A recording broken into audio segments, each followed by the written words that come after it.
The Tonight Show, NBC Studios, Burbank, February 1973. The stage manager had been in this job for 9 years and had handled every kind of guest the show could produce: the nervous first-timers, the drunk celebrities, the politicians who arrived with demands and left with none of them met. He had handled all of it. He was not prepared for what was going to happen in the next 90 minutes, and neither was anyone else in the building, including Johnny Carson, including the security team, including the 4 camera operators who would later be asked by network executives to describe exactly what their cameras had captured and would find themselves unable to agree on the sequence. Muhammad Ali was already in his dressing room when Steven Seagal arrived at the studio. Ali had come in at 5:30, 2 hours before taping, and had spent the time the way he spent time in most rooms, filling it. His energy was not aggressive or difficult. It was simply present in the specific way that Ali's energy was present everywhere he went, occupying the available space completely and without apparent effort. He had been talking to the makeup person, to the production assistant, to 2 stagehands who had come in to check something unrelated to him and had stayed for 45 minutes because Ali was talking, and when Ali was talking, staying was the natural response. He was 31 years old. He had been the heavyweight boxing champion of the world for the 2nd time since the previous year. He was, by any reasonable metric, the most famous athlete alive and possibly the most famous person alive, and he wore this the way he wore everything, which was lightly and with complete comfort, as though fame was a coat that fit him exactly right and he had never once needed to adjust it. Steven Seagal arrived at 6:15. He was 20 years old. He had been training in Aikido seriously for 6 years and had developed in that time a physical capability that was genuinely impressive and a public confidence in that capability that had not yet been fully calibrated against the world's actual response to it. He was 6'4" and moved with the controlled deliberateness of someone who had been taught to be always aware of how his body occupied space. The Tonight Show's producer, Fred de Cordova, had booked the 2 of them together for reasons that seemed solid at the time, which was that both of them represented something compelling about physical excellence from different directions, and that the contrast between Ali's boxing legacy and Seagal's martial arts background would generate interesting conversation. Fred was right that it would generate something. He had not fully accounted for what Seagal's relationship to Ali's name was going to turn out to be, which was competitive in a way that nobody had anticipated because nobody had thought to ask. The pre-show briefing happened at 7. Fred ran through the format. Ali would be introduced first, they'd talk for a segment, then Seagal would come out and join the conversation. The topic was physical excellence, training philosophy, the discipline behind elite performance. Fred said he wanted it warm. He wanted it to generate genuine conversation. He did not want it to become anything other than a conversation. Ali said, "Relax, Fred. It's going to be the greatest show you've ever produced." Fred said, "That's what I'm afraid of." Seagal said nothing. He was looking at the wall. Fred noticed this. He looked at Seagal and said, "Steven, anything you want to discuss before we go live?" Seagal said, "No." Fred said, "You sure?" Seagal said, "I'm fine." He said it in the tone of someone who has already decided something and is simply waiting for the appropriate moment to act on it. Fred made a note to put the security team at stage level rather than the wings. Subscribe right now. Because what happens 22 minutes into this segment is the thing that made the network call an emergency meeting the following morning. The show went live at 11:30. Johnny's monologue was good. It was always good. 11 years of live television had built him into something that operated at a level above the individual night's material. Then he introduced Ali. The response from the studio audience was what Ali's introductions always produced: immediate and full, the specific enthusiasm of people who have been given something they wanted before they knew they were going to get it. Ali walked through the curtain, and the studio did what studios did with him, reorganized itself around his presence, the way rooms had been reorganizing around him since he was 18 years old and won the Olympic gold medal. He shook Johnny's hand. He sat in the guest chair. He looked at the audience and smiled, and the audience smiled back, and the segment began. Johnny asked about the comeback, about training, about what it took to perform at that level at 31. Ali answered with the specific quality he brought to all his good interviews, which was the combination of genuine substance and genuine performance that made it impossible to separate where the real answer ended and the showmanship began. Because with Ali, they were the same thing. He talked about discipline, about what his body required every morning and what it told him on the mornings when it required something different. He talked about the relationship between the mental and the physical, about how fights were won before they began, about reading opponents, about fear and how to use it rather than fight it. Johnny asked about legacy, Ali said legacy was for other people to worry about. Johnny said, "You've been called the greatest of all time." Ali said, "I've been calling myself that since I was 19. It took everybody else a while to catch up." The audience laughed. Johnny laughed. The segment was going exactly the way a segment was supposed to go. Then Johnny said, "I want to bring out our second guest, someone who represents a completely different tradition of physical excellence. Ladies and gentlemen, Steven Seagal." Seagal came through the curtain. He did not wave. He walked directly to the couch, acknowledged Johnny with a brief nod, and sat. He looked at Ali. Ali looked at him. Something moved through Ali's expression. Not hostility. The specific, careful assessment of someone who had been reading opponents for 20 years and was reading one now.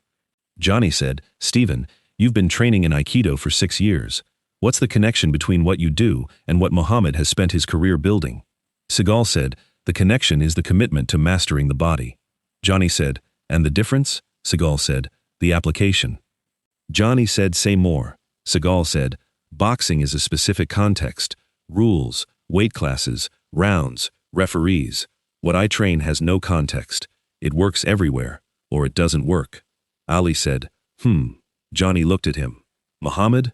Ali said, "I heard him." Johnny said, "And?" Ali said, "I'm thinking about the difference between a man who says his thing works everywhere and a man who's actually been tested everywhere." Seagal said, "What does that mean?" Ali said, "It means testing matters. Rules or no rules, you find out what works by finding out. Not by saying it works." Seagal said, "Are you suggesting I haven't been tested?" Ali said, "I'm suggesting there's a difference between training for it and doing it." Seagal said, 6 years of serious training isn't doing it." Ali said, "Training is preparation.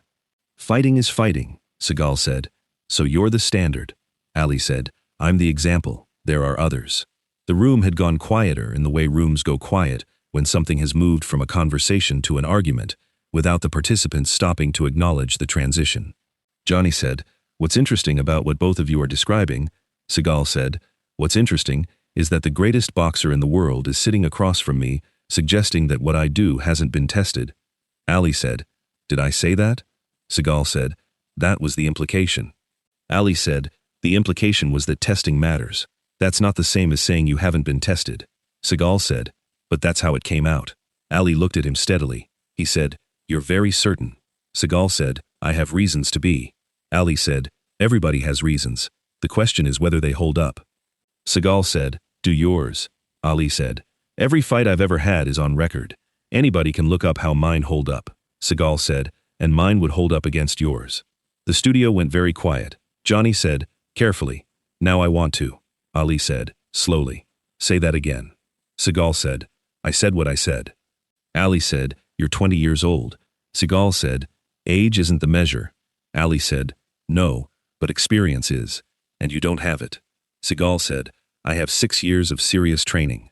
Ali said, "I had 6 years of serious training before I won the Olympic gold medal. That was the beginning." Seagal said, "Then let's find out where I am." Ali looked at him. He was processing something, not anger exactly, something more considered. He said, "You want to test something?"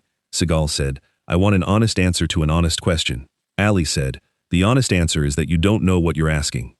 Seagal said, "Then show me what I don't know." Ali said, "Not here." Seagal said, "Why not?" Ali said, "Because this is Johnny Carson's stage, and Johnny Carson hasn't done anything to deserve this." The audience reacted to this, a laugh that released some of the tension in the room. Johnny said, "I genuinely appreciate that, Muhammad." Seagal said, "So you're declining." Ali said, "I'm being appropriate." Seagal said, "That's a polite word for it." Ali said, "What word would you use?" Seagal said, "Avoidance." The studio went so quiet that the ventilation system was audible.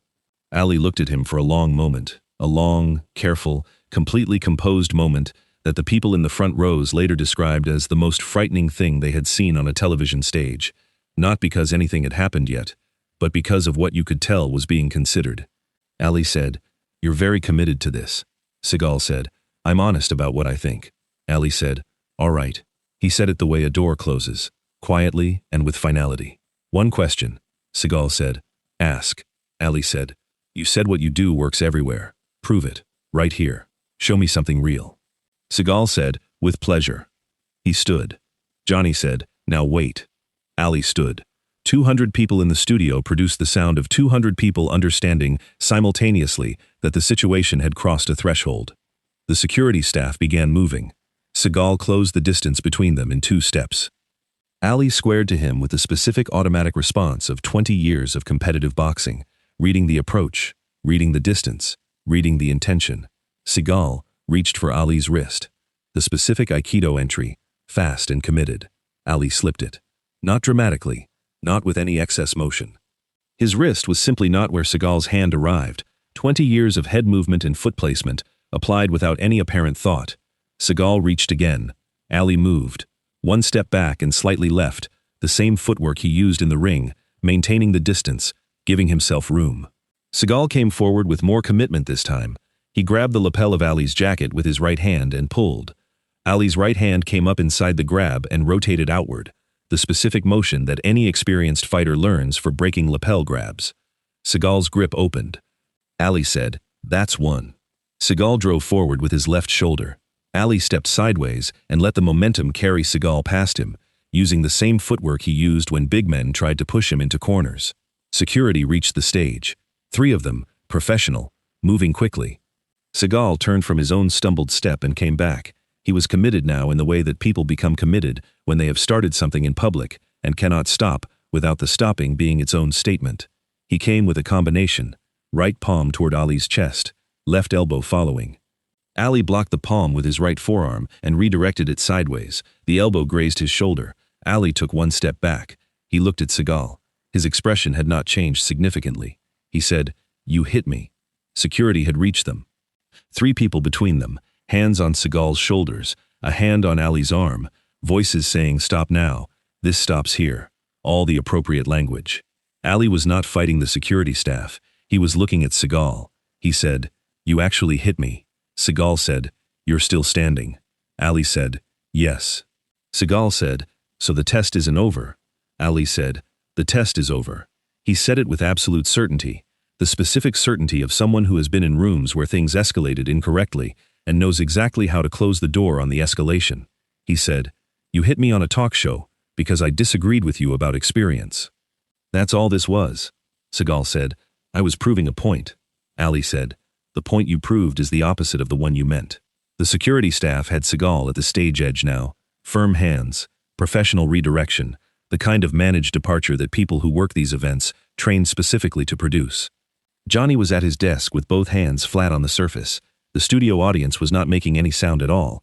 And then, from the wing of the stage, quiet footsteps, like this video right now. Because nobody in that studio had been told Bruce Lee was in the building, and what he does in the next 60 seconds is something nobody there expected. Bruce Lee had arrived at the studio at 7:15, not as a guest. He had been scheduled for a separate appearance the following week and had come in to handle some pre-production paperwork with one of the segment producers, a practical logistics visit, nothing significant. He had been in an office in the production wing when the segment went live on the monitor in the corridor, and he had watched it from there, standing in the hallway, the monitor's sound turned up just enough to hear the conversation shift from interview to argument to the specific sound of physical contact in a television studio that the microphones had picked up and broadcast to the nation.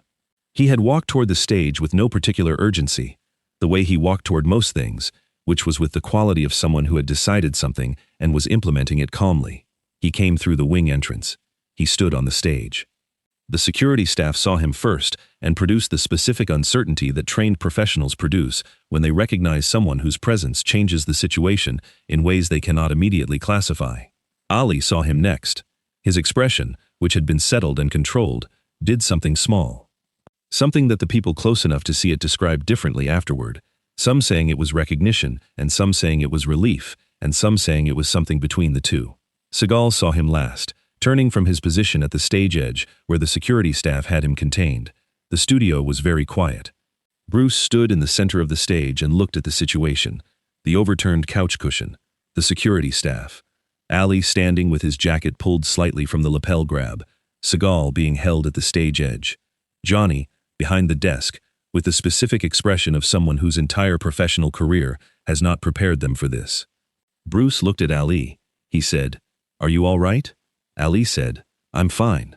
Bruce said, "Good." He looked at Seagal. He said, "You hit him." Seagal said, "It was a point of contact." Bruce said, "You hit Muhammad Ali on a talk show because he disagreed with you." Seagal said, "That's one way to frame it." Bruce said, "Is there another?" Seagal was quiet for a moment. Bruce said, 6 years is real. What you've built is real. Genuine training produces genuine capability."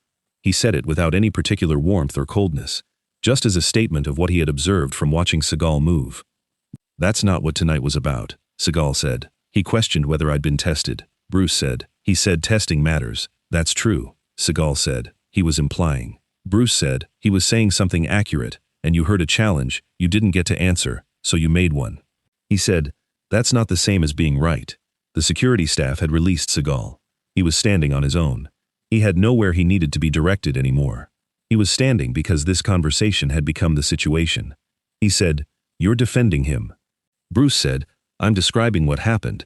He looked at Ali, and then at Seagal, and then at Johnny, who was watching from behind the desk with the expression of someone who has decided to let something play out. Bruce said, "Ali is right. That testing matters. You've trained seriously. What you don't have yet is the accumulation that comes from being wrong in front of consequences, from finding out that what you prepared for is different from what arrived." Seagal said, "And he has that." Bruce said, "He's had it hundreds of times. Public, documented, against the best people available." "Yes," Seagal said, "and I'll have it eventually." Bruce said, "Yes, but not by hitting someone in a television studio. That's not the same kind of finding out." Seagal looked at him. He said, "What would you know about it?" Bruce said, "I know what building something real looks like. I also know what 20 years old looks like."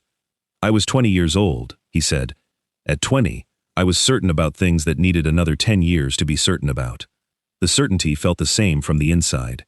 It looked different from the outside. Seagal said, "You're saying I'm wrong." Bruce said, "I'm saying you're early. There's a difference." The studio was very quiet, 400 people, and a security team, and Johnny Carson, and Muhammad Ali, and Steven Seagal, all in the same room, and the room was following the conversation the way rooms follow things that matter. Ali said, from where he was standing, "He's right." Seagal looked at him. Ali said, "I've been wrong about things for longer than you've been training. The difference between when I was wrong and now isn't that I stopped being wrong. It's that I stopped needing to not be wrong." Seagal said, "What does that mean?" Ali said, "It means I don't need the room to confirm it. I know what I've done. You're still figuring out whether the room knows what you've done." He said, "That's not criticism. That's 20 years old." Seagal said nothing for a moment. Johnny, sensing the specific temperature of a room that has found a moment of genuine resolution and needs someone to acknowledge it without disrupting it, said quietly, "I've been doing this show for 11 years. Everyone looked at him. He said, "I want to say something for the record. What just happened here tonight was not what I planned for this evening." A few people in the audience laughed softly. Johnny said, "But what I'm watching right now, what's happening on this stage between these three people, is more interesting television than anything I planned." He said, "So I'm just going to let it be what it is." Ali looked at Seagal. He said, "You came here tonight looking for something." Seagal said, "Yes." Ali said, "Did you find it?" Seagal said, slowly, "I found something." Ali said, "What?" Seagal said, "That the gap between what I know and what I don't know is wider than I thought when I walked in here." Ali said, "That's the beginning." He said, "Not the end, the beginning." He extended his hand. Seagal looked at it. He looked at Ali's face. He looked at Bruce, who was standing to the side with the specific neutrality of someone who has said what needed saying and is now simply present. He took Ali's hand. They shook.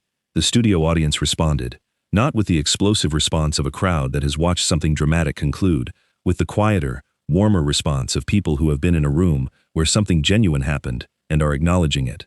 After the segment, in the corridor outside the dressing rooms, Bruce spoke with Seagal for 15 minutes.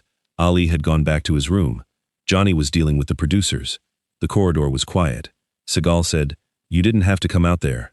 Bruce said, "I was in the building." Seagal said, "You could have stayed where you were." Bruce said, "Yes." Seagal said, "Why didn't you?" Bruce said, "Because what was happening needed to be named before it became something worse." Seagal said, "And you thought you could name it?" Bruce said, "I thought I could say it plainly and have it land." Seagal said, "It landed." Bruce said, "Yes." Seagal said, "The thing you said, about being early." He paused. You meant that seriously? Bruce said, yes. Seagal said, not as a way to soften it. Bruce said, no. 6 years of serious Aikido training is real. What you've built in that time is real. Early doesn't mean wrong. It means there are things ahead of you that will change what you currently know. He said, Ali has had 50 fights, not sparring, fights, against the best people available. That accumulation is a specific kind of knowledge that can't be replicated any other way. Seagal said, and I was trying to shortcut it. Bruce said, you were trying to prove you had it without having it yet, which isn't something you can prove, because it doesn't exist yet to be proven. Seagal said, that's an honest way to say it. Bruce said, you asked for honest things tonight. I'm giving you the same. Seagal was quiet for a moment. He said, what would you do if you were 20 and had 6 years of serious training and you wanted to find out what you actually had? Bruce said, I'd find the best person available in my discipline and train with them every day until they showed me something I couldn't account for. And then I'd find the next person. He said, not challenge people to prove I was ready. Train until the proof was in, what I could do rather than what I could claim. Seagal said, that takes longer. Bruce said, yes. Seagal said, you did it that way. Bruce said, I'm still doing it that way. You don't finish that. Seagal said, you're 32 years old. Bruce said, yes. Seagal said, and you're still doing it. Bruce said, every day. Seagal was quiet again. He said, I came tonight thinking I was going to demonstrate something. Bruce said, you did, just not what you intended. He said it without any meanness in it, just as a description of what had happened. Seagal said, how do I undo it? Bruce said, you don't. You go forward differently. He said, the thing that happened tonight is now part of what you know. Whether it becomes a useful part or a damaging part depends on what you do with it. He said, Ali told you the same thing, the beginning, not the end. Seagal said, do you believe that?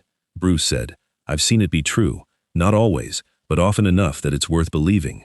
He said, go train, come back in 10 years, see what you think then. He said it without any condescension and without any comfort either, just as a statement about what came next and what it required. Seagal nodded. He said, thank you. Bruce said, for what? Seagal said, for coming out there when you didn't have to. Bruce said, I was in the building. He said it the same way he had said it the first time, as though it were the complete explanation, which for him it was. Subscribe if this story was worth your time. Tell me in the comments what you think Ali was thinking in the moment when he saw Bruce walk through the wing entrance. I read every one.